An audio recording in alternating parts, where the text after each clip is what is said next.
Hello, and welcome to the JCC of Metro Detroit's 69th Annual Detroit Jewish Book Fair. My name is Mickey Frank, and I am the Senior Director of JFamily at the JCC of Metro Detroit. It is my pleasure to welcome you on this Monday evening to our discussion of Ethan's Healthy Mind Express by Erik Bean.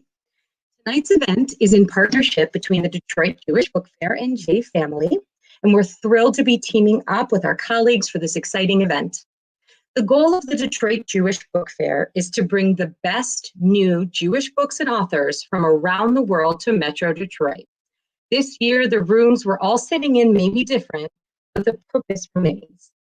The book fair runs until December 9th, and we have an exceptional lineup of events planned. To see our full event schedule, learn about ways to support book fair, and watch events you may have missed, or to even find our online store where you can buy Ethan's Healthy Mind Express, you will see the link to our bookshop in the chat. Or you can visit our website at culturalarts.jccdet.org/book fair.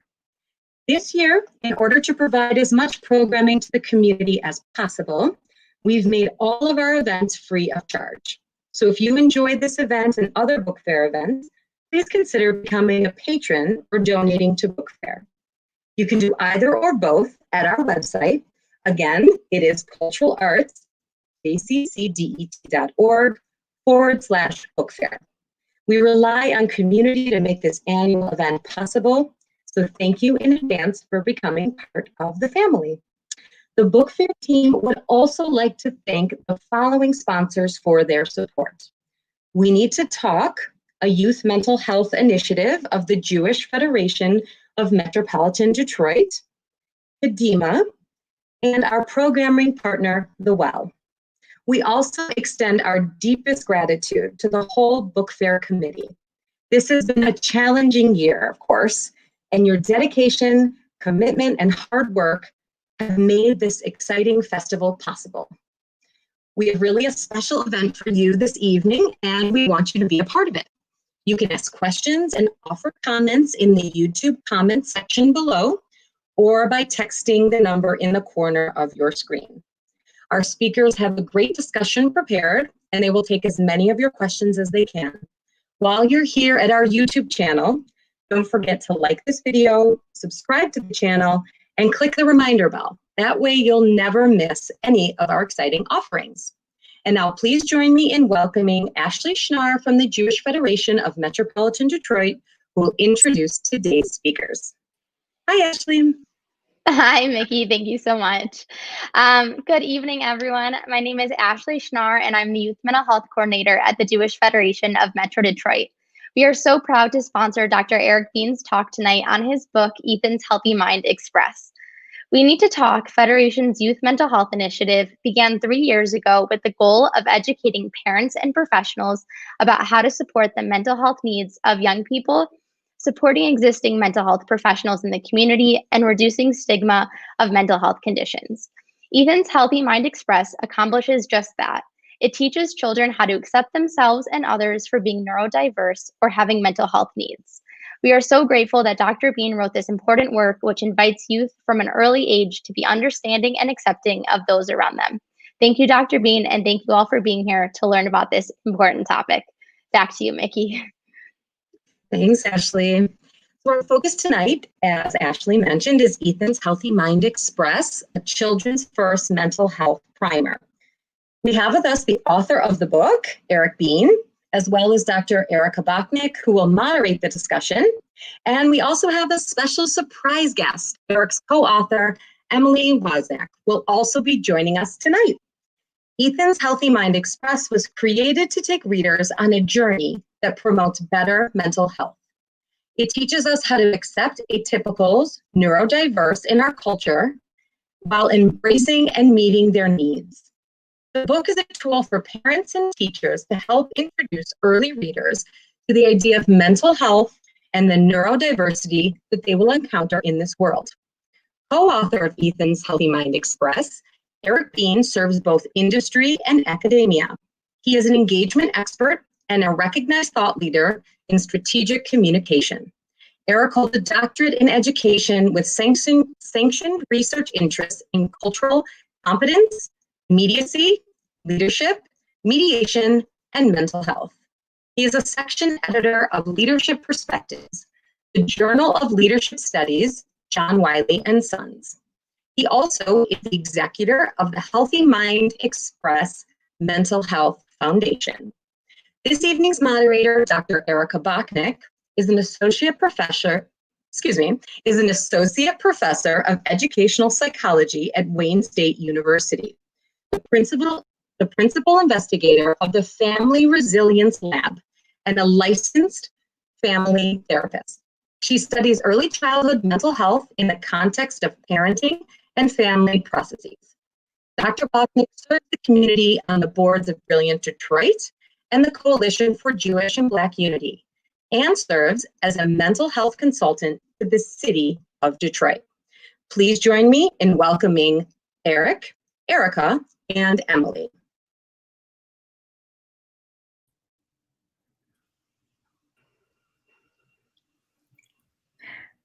Thank you so much. Hi, Erik and Emily. It's great to chat with you tonight.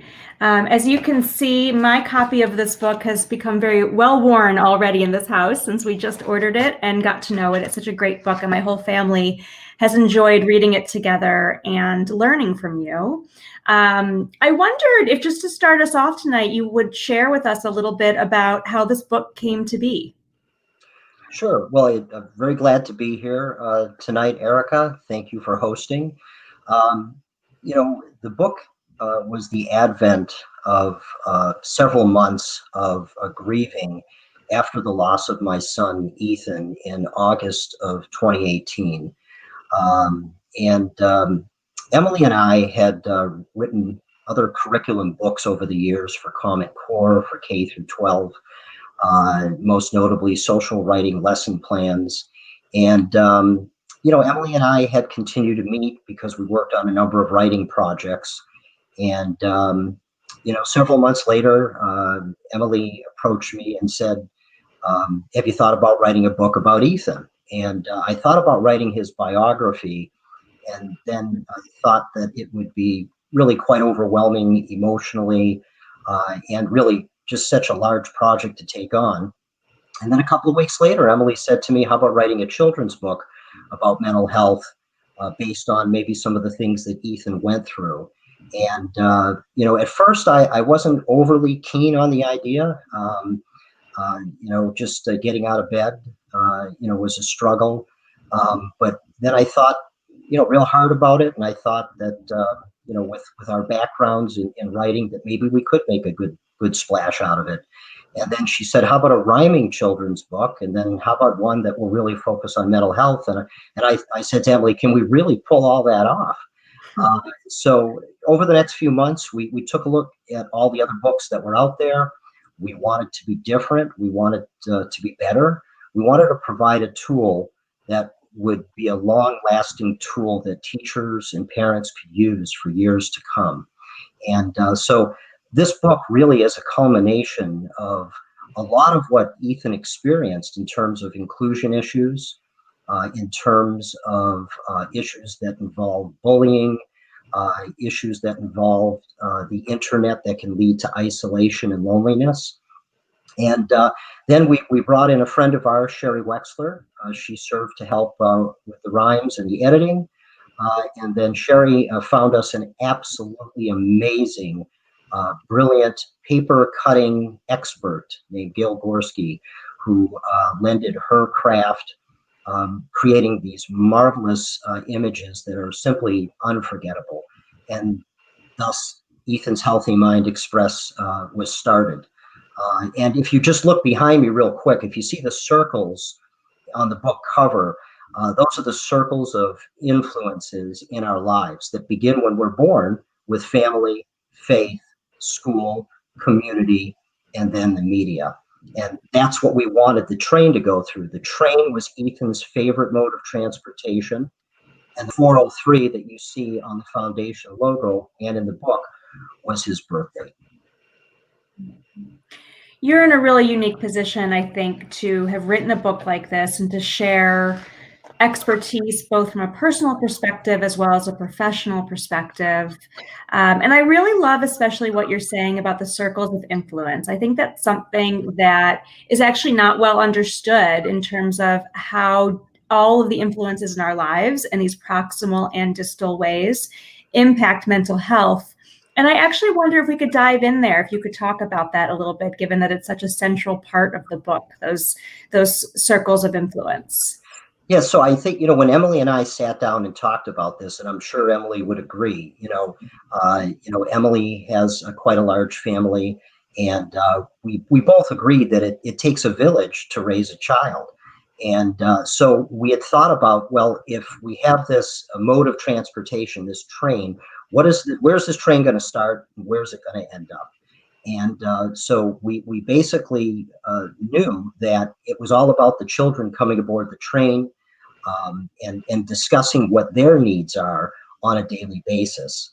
And of course, we're all influenced by the family that we're born into. We're influenced by our faith. We're all born with certain prejudices. And then when you combine this with children who may be autistic, children who may be neurodiverse, or maybe have any number of other types of diagnosis, it makes traveling through the community quite challenging. And we want to keep all the children safely moving on the train. We don't want them derailed and going off track. So that's when Emily and we kept on going back and forth with the rhymes to try to get the message across. And, when we're ready, I can show a 2-minute promo of the book, and then we can do even more of a deep dive as well. Let's do that. I think that our audience would love to kind of see into the pages of the book. All right, let's give it a whirl here with all this technology. We're going to share our screen, and we are going to share the promo here.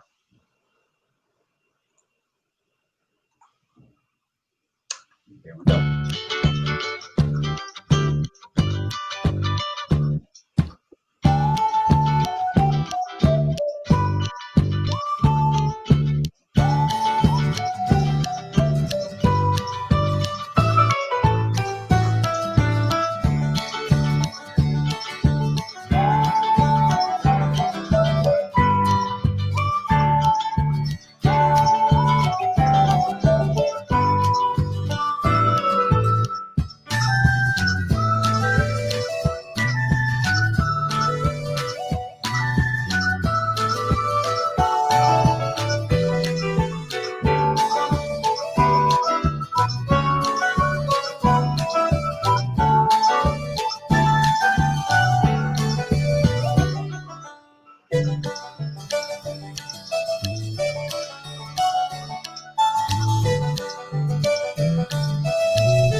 Thank you so much for sharing that with us.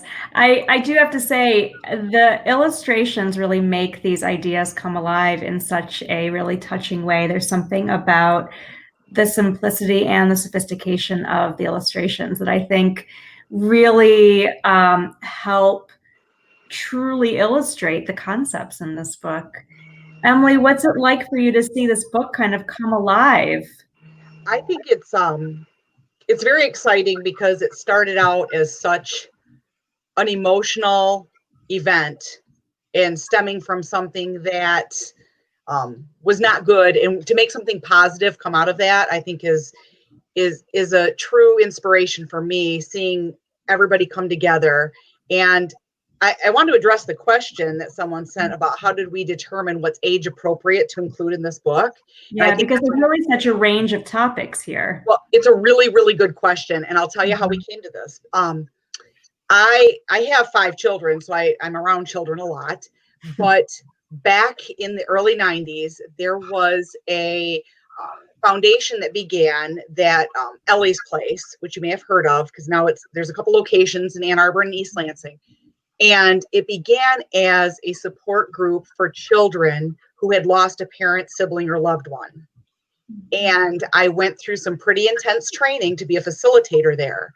And the key information I took away from that training was that kids understand more than we realize.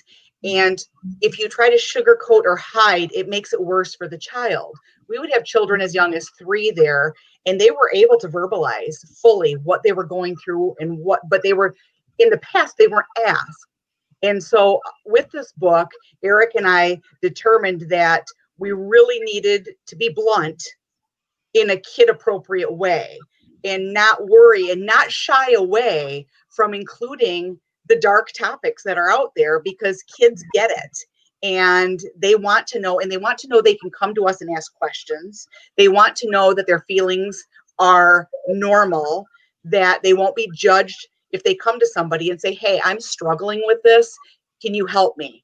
And so we tried really hard to make it very straightforward in a way that kids would be able to appreciate and parents wouldn't shy away from. That really came through to me, and I have to tell you, as both a parent and a therapist, and also somebody who trains other therapists to work with children, this is really central to me as well, that you have to talk with kids directly and answer their questions directly.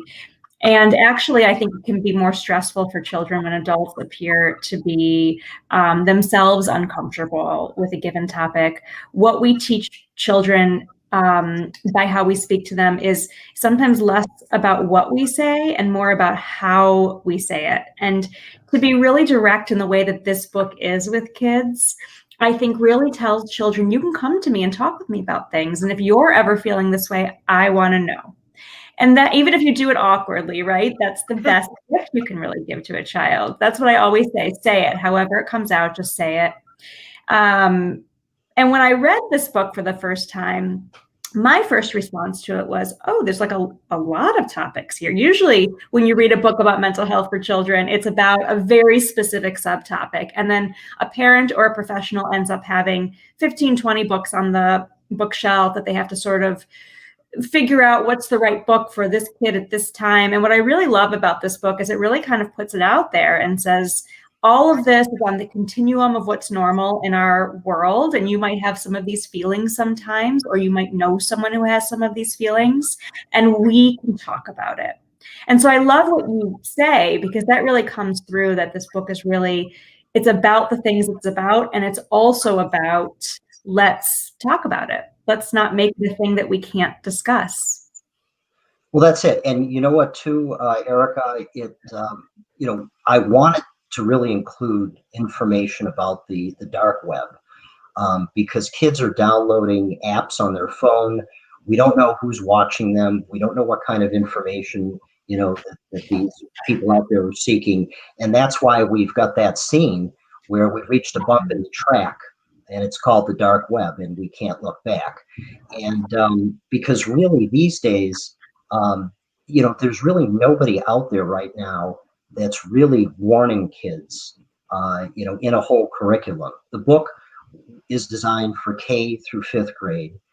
And when we even got a little bit of initial kickback, presenting the topic of the dark web to kids, we didn't really, we said really it's the internet, and then my daughter reminded me, of course, she said, Dad, there's, very good sections of the internet. The internet has a lot to offer, but like anything else, we've got to warn our children. And I was drawn to a 1968 episode of Mr. Rogers. He was the staple when I was growing up on PBS. And he had a whole episode on the word assassination. And, you would think back then that would be a really, really, high level topic to talk to kids about. But he took it on, and he did a whole episode about it. And I figured if Mr. Rogers can do that, we should be able to take that on too and bring that into the schools to help teachers, to help counselors as well. Would it be okay with you if I read from that page? Oh, absolutely. Yeah.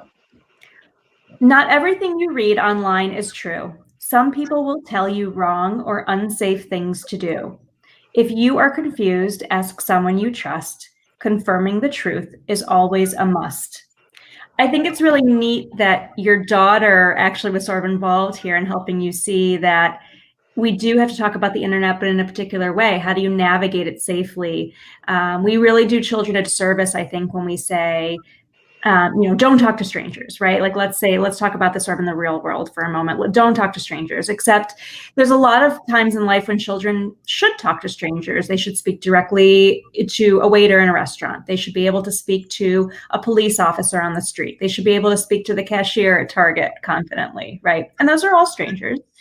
And so we have to teach children to listen to that inner voice, listen to their sense about whether or not somebody is acting fairly or safely or truthfully. And this really translates that conversation to the internet, which is, I think, for some of us, for adults, it feels like the wild, wild west, right? But for kids, they really understand that this is one of their many spheres of influence. It's one of their many environments they have to learn to navigate. And this one page is a really elegant way to say to them, you have to pay attention to that instinct you have. There are tricky people in the world, and there are going to be tricky people on the internet that you have to be cautious around.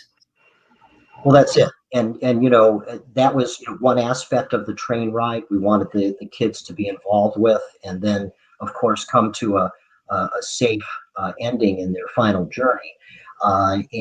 So all throughout the train ride, it was very important for Emily and I to show, kids reassuring each other, almost going back to pre-pandemic situations where we're really advocating for face-to-face, that if a child is experiencing something sad, happy, they should talk to somebody about it, face-to-face. Now, the internet, of course, has helped us out a lot. I don't think we could have got through this pandemic without this technology.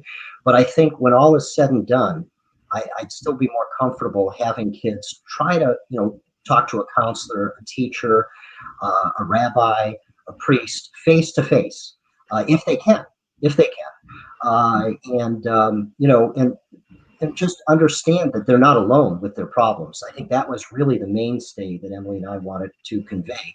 And with Gail's artwork, I think we really hit the message, head on.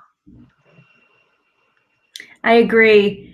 I wonder, speaking of all those people, teachers and rabbis and priests and parents and social workers, let's talk for a few minutes about who this book is for. How do you see it being used? What do you recommend are all the ways that people could think about utilizing this important information? Yeah, well, we first thought of a classroom tool because that's where Emily and I have led our expertise in the past, with our books.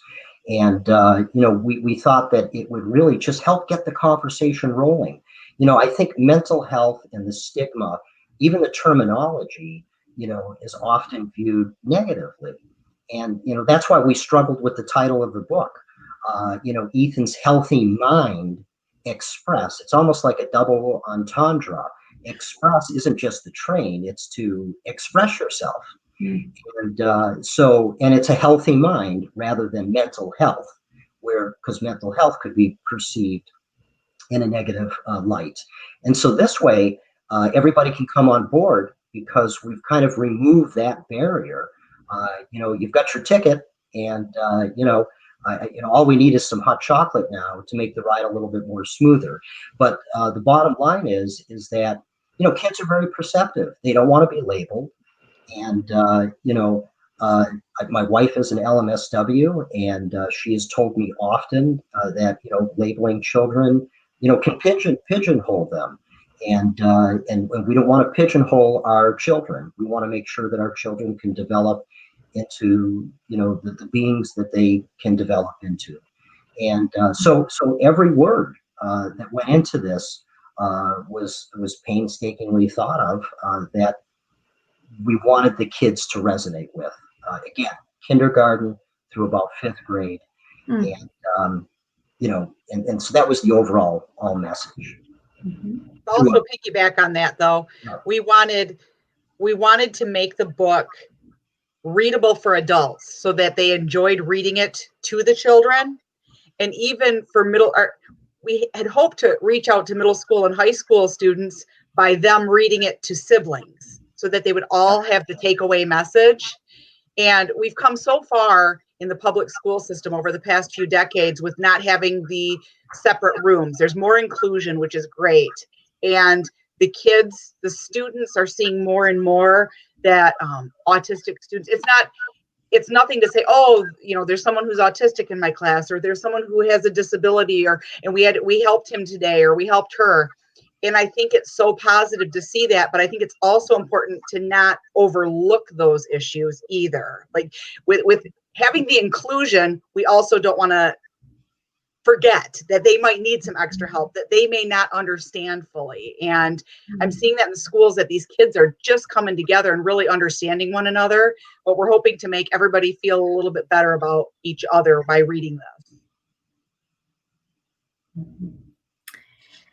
So let's talk about that a little bit too, because I think another thing in this book that really caught me is that there are all kinds of children, and there are all kinds of children who may have different neurodiversity related diagnoses, or who may have different kinds of mental health conditions or ways they express their feelings. But there's also a lot of depiction of children who maybe are typically developing, but who also have some responsibility in the system to grow empathy, to connect, to be in relationship. Let's talk about that a little bit, since you sort of brought up this idea of what does it really mean when all of our kids are kind of together in community? How do we recognize each other's differences, and how do we at the same time find commonality and connection? Well, that's a great lead in here, Erika, because I just recently switched careers too. I went from higher education to elementary, and taking on a full-time teaching role in the elementary school system here in the Detroit area. And today I was talking to a 2nd grade classroom, and I was doing actually a language arts lesson on sentence variety.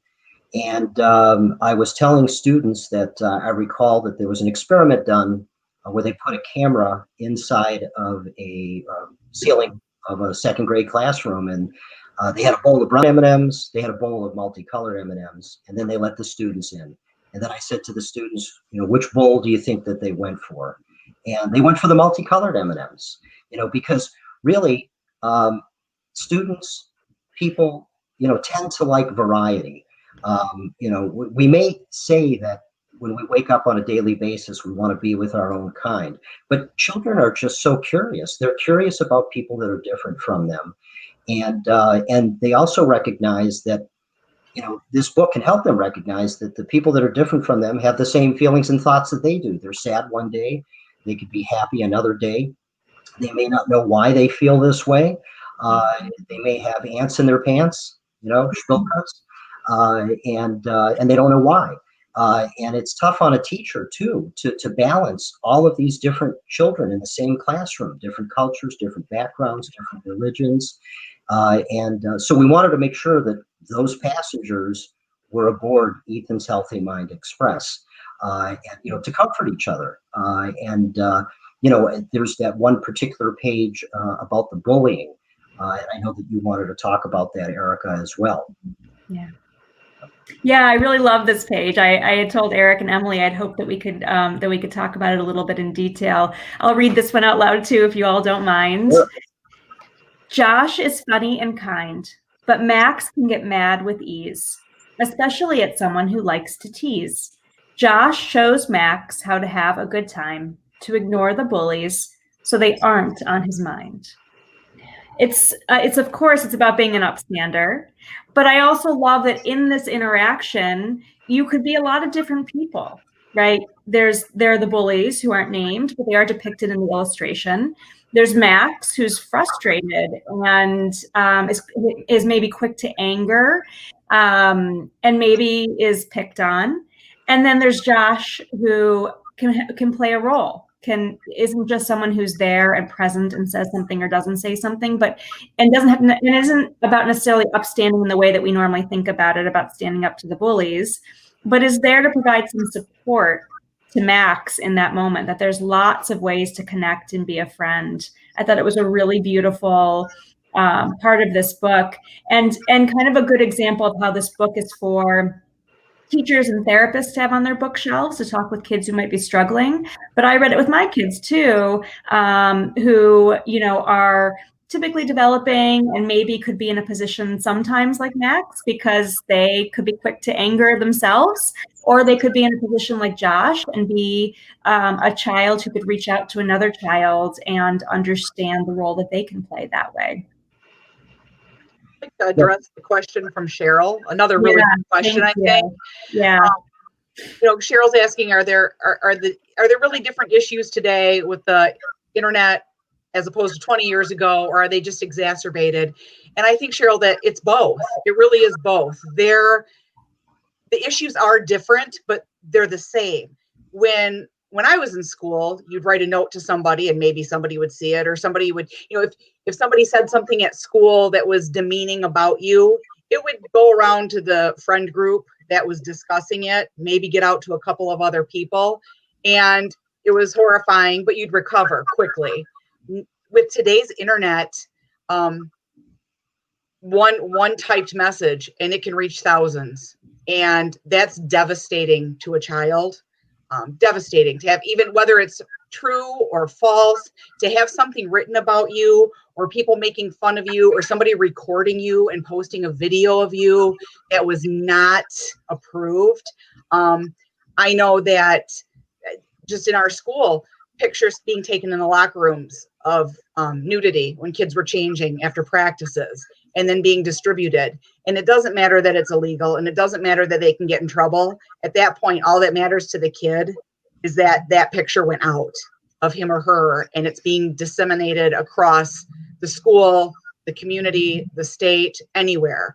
And that's devastating for the kids. And that's one of the reasons we really discussed the dark web and being very careful with that. But it goes all the way through, because if you're taking a video of somebody who may be mentally struggling or has a physical disability and then mocking that person, it's very, very exacerbated from when we were in school. And there's no way you can't control it once it's out there. And so I think that it is a bigger issue today. The virtual world, there's a lot of good, like Erik said with his daughter, there's a lot of good things with the internet, but the bad can be really, really bad and very detrimental to these students. Well, and the other thing is that, kids tease each other for a variety of different reasons. One is that there's sort of like a pecking order, and it doesn't really go any further than that. It's just somebody that wants to be a leader rather than a follower, but I with my son's case and with many other, students as well, students get picked on because they do have a disorder, with autism, if they're steering and they can't help themselves, or just the other students that think that person is different. And so the bullying, that is definitely a whole separate issue, and it's definitely one of the cars on the track. But all in all, it's that some of these children we will never really fully understand, no matter how much we study them. And even for myself, I wasn't even familiar with the term neurodiverse until more recently. It wasn't even in my vocabulary. Of course, that term takes into consideration maybe any number of diagnosis that we can't make along the autistic continuum. Of Erika, I'm sure what you know more than I do as far as the diagnosis on the DSM-5 that's out now, but even with what we know And even if we could successfully diagnose kids, just with them interacting with each other on a daily basis, you're always going to have somebody that feels left out. You're always going to have somebody that wants to lead, a few followers.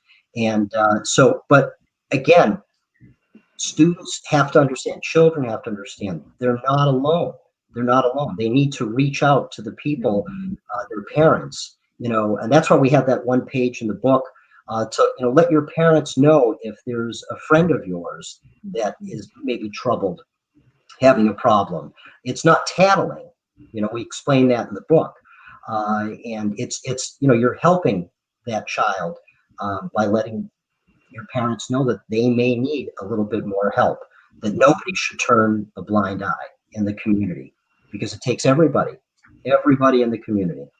Something else I would add actually to that point, and per the question about whether or not childhood is changing, what hasn't changed in human history about what we now call childhood is that in order to grow and thrive, people most need relationships. Those relationships, those primary relationships with important adults, are the most significant resource that children have to grow their resilience. What is changing about childhood is that opportunities for developing empathy are shrinking. And this actually is connected to the internet, because there's a lot of social interaction that doesn't require a lot of mirroring or empathy building or even a lot of relating. Communication has gotten kind of shrunken. And I think that there are ways the internet has opened up our social relationships. We're able to see into worlds that 30 years ago we wouldn't have had a chance to have a bird's eye view into. And I think that's really beautiful. But it means the onus is on us as parents and grown-ups to give children ample opportunity to be self-reflective about personal relational experiences and about feelings as much as possible. How did that make you feel? How do you think the other person felt? If you could go back, is there a different thing you wish you had said? Would you like a chance to say that the next time? What do you wish the other person had asked you that they didn't ask you? Even in small moments, right? Even if it's not a negative interaction, really helping children think through how they relate to one another, giving them a chance to practice putting themselves in someone else's shoes. And again, that's what's really unique about this book, because I think there is guidance here for children of all kinds to think about their own feelings, but also think about what life might be like for someone else who isn't that different, but might have bigger feelings, right? Or more restricted feelings, maybe less connection to kind of what's happening in their environment than you do. And what would it be like to be that person? I think that's a thing that we have to be vigilant about to help protect children's empathy-related skill development. Well, that's it. And, in sort of like a Peanuts, Charlie Brown, storyline, there are no parents aboard the train. It's all children. And even the conductor, looks like a child, because we want the children to feel that they can develop their own support system. And I think on that note, what I'm going to try to do is I want to share the screen right now and see if I can at least take us through with, some of the images that kind of reinforce this. And so hopefully everybody at home will be able to see that. So these are the spheres of influence: family, faith, friends, school, community, and media. Again, we have to raise our hat to Gail Gorski for these outstanding images out of paper. This is the Healthy Mind Express train itself. Kind of go in on it a little closer. You can see that. All paper except maybe a little bit of wire here and maybe some cotton for the clouds. There's the conductor, a child at heart. I'm hoping that, it's really Ethan that's in there guiding the train and keeping the passengers safe as they go down the track and face the many challenges that they face. This is, the community out to get on board.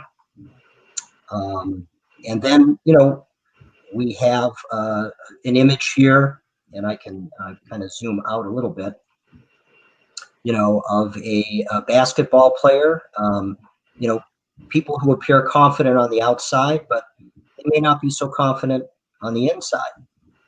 And then, of course, we have another passenger here. I believe this is Rena.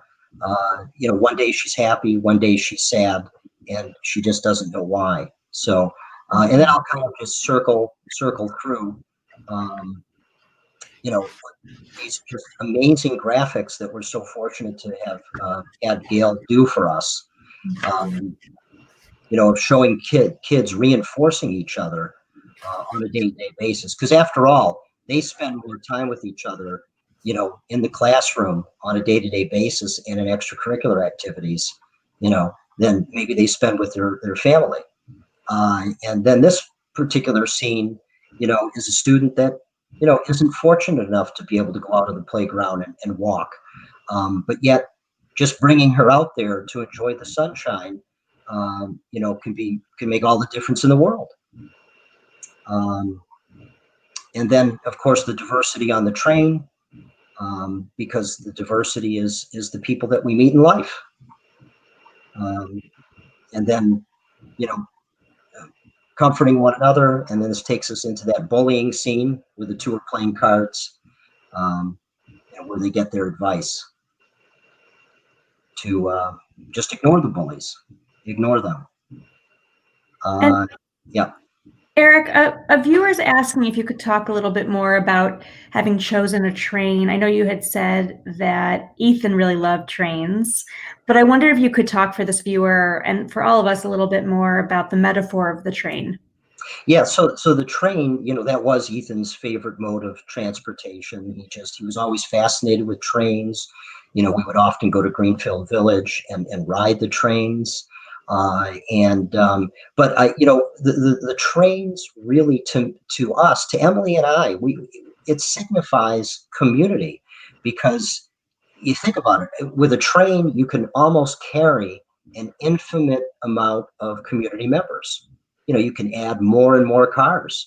And that's what we did. And that's how Gail depicted it, in the final scene that I'll kind of jump right down to here. This is the circles coming back, as the train comes full circle, because after all, that's what happens in life. We come full circle. And so each car represents the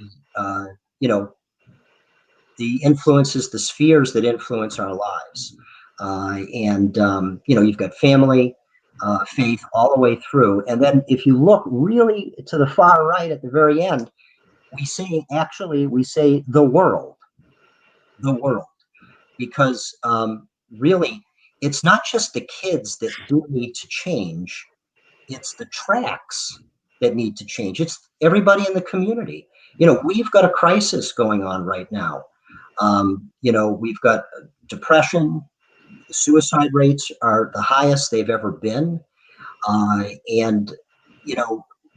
We're not really doing a very good job, meeting kids, face on with, these heavy challenges.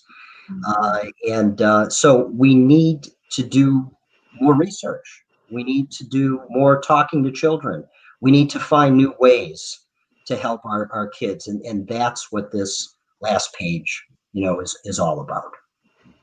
I really agree with that. And actually, it really makes me think of the slogan, "We need to talk," and that there isn't really a more kind of succinct way to think about these issues. We need to talk. We need to be talking about them in our community and inside of our homes and our families. Even if we don't think we have a specific child under our roof who's struggling, we have to make it an open conversation so that kids know that the adults around them are confident and informed and prepared to have these conversations. And I do want to also amplify what you're saying, that we also need to support kids being able to be positive peer support and build positive peer networks as well for each other. And yes, it's all about connectivity, as an audience member has pointed out. Absolutely. Relationships are our most powerful resource for positive mental health and wellness. This book is a wonderful tool for starting and continuing those conversations in so many environments. I hope people will check it out. As we're kind of wrapping up here, are there any last thoughts that you'd like to share, Emily or Eric? Yeah, so the book is part of the Erik Bean Mental Wellness Foundation. We set it up about a year ago. It's a Michigan 501, C3 nonprofit. We do everything at the grassroots level. The hardcover book that you see behind me is a 10 by 10 archive edition. That takes funds to produce. We also have the paperback version, which is an 8.5 by 8.5, and we have it also as an ebook electronically as well for an instant download. The foundation right now, we've started off on the publishing end to give to the community. Eventually, we have more plans that we want to do some more, on-ground activities once the pandemic ceases. As far as, the book goes, it's available on Amazon, readily, and of course through the bookstore here online. Great. Thank you so much, Eric and Emily. Thank you for chatting with me and sharing your book and your wisdom. Thank you for the opportunity. And I'd like to just add, to piggyback on what Eric said. Eric and I didn't do this as just a little pet project. We have great passion for this and what we've done. And our problem is we have champagne tastes on a beer budget. And there's a lot of things we want to do. We have so many ideas and so many ways we want to reach out and help the youth, starting at the youth level and move up. And I'm hoping that someday it'll come to fruition. COVID put a lot on hold and everything else, but we're not just here to say, oh, here's our book and we're done. We really feel that we want to invest in the community, invest in our area, invest in our children, because that's where the investments need to be. And we plan on sticking around for quite a while and launching some initiatives in the future to help with that. Well, that's it. And then let me finally state, because I know we're running out of time, I am working with a state senator right now, Michael McDonald, as well as some others. We are planning to go before the Senate to talk about not only the book, but what happened to my son Ethan, as well as many other children who have been in a similar situation. And we really want to try to open up doors, change the curriculum, and really spread the word on how important mental health is for this next decade that we are involved in right now. Can I grab this last comment? Do we have a minute? Yeah, okay. I think it's an important one, and I'd like to answer it as well. Yeah, someone commented that they're concerned about talking about this with children could give them a depressed child an idea to die by suicide. This book is not about suicide. It's not about suicide. It's not giving ideas. It's not a how-to guide. It's a guide on how to get some help and how to help one another. And the message we really hammer in this book is, if you're sad, if you're struggling, if you feel that you're picked on, find someone you can talk to. And we give so many ideas. We say it can be clergy, it can be a friend, it can be a parent, it can be a teacher. But this book is more of a how-to guide to reach out and find some solace and find some compassion and find some help in a world where sometimes that's lacking. So yes. And I want to just say briefly that talking about mental health and wellness with children reduces isolation and is empowering and increases the opportunity for intimacy and connection. And those are our best tools to help children who are struggling. Talking about these issues is not how children create that idea. That is a correlate of being depressed. It's not because an adult opened up a conversation with you.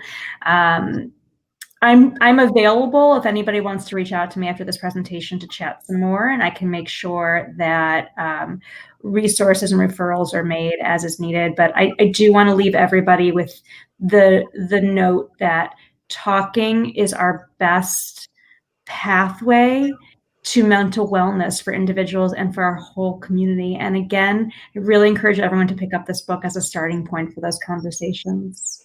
And Carol, thank you for that tip for Representative Cheryl Kennedy. We can never get too many people on board. Appreciate that. Well, thank you both. I think we're just waiting for Mickey to join us again. Okay. Hello. Hi. Well, thank you, everyone. Hi. That was really, really so wonderful. I'm here. I'm supposed to say goodbye, but I'm so touched by the whole conversation. And I just thank you all, Erik, Emily, and Erika, just for being here, for sharing your wisdom with us, for sharing this incredible story. Really, it's amazing, and we are so happy to have been a part of it. So thank you. And just wanted to say a few more words about Book Fair. The Book Fair schedule kicks into full speed tomorrow. So that's December 1st. There will be events throughout the day and evening until 9 p.m. They will begin at 11 a.m. And we'll be talking with Johanna Silver about her book, Growing Weed in the Garden. And I hope you can join us. Remember to like this video, subscribe to our YouTube channel, and visit our website. Again, it's culturalarts.jccdet.org/book fair. It's right there, right underneath me, for our full schedule and ways to get involved. Thank you very much for being here, for spending this time with us, and have a great night, everyone. Bye-bye.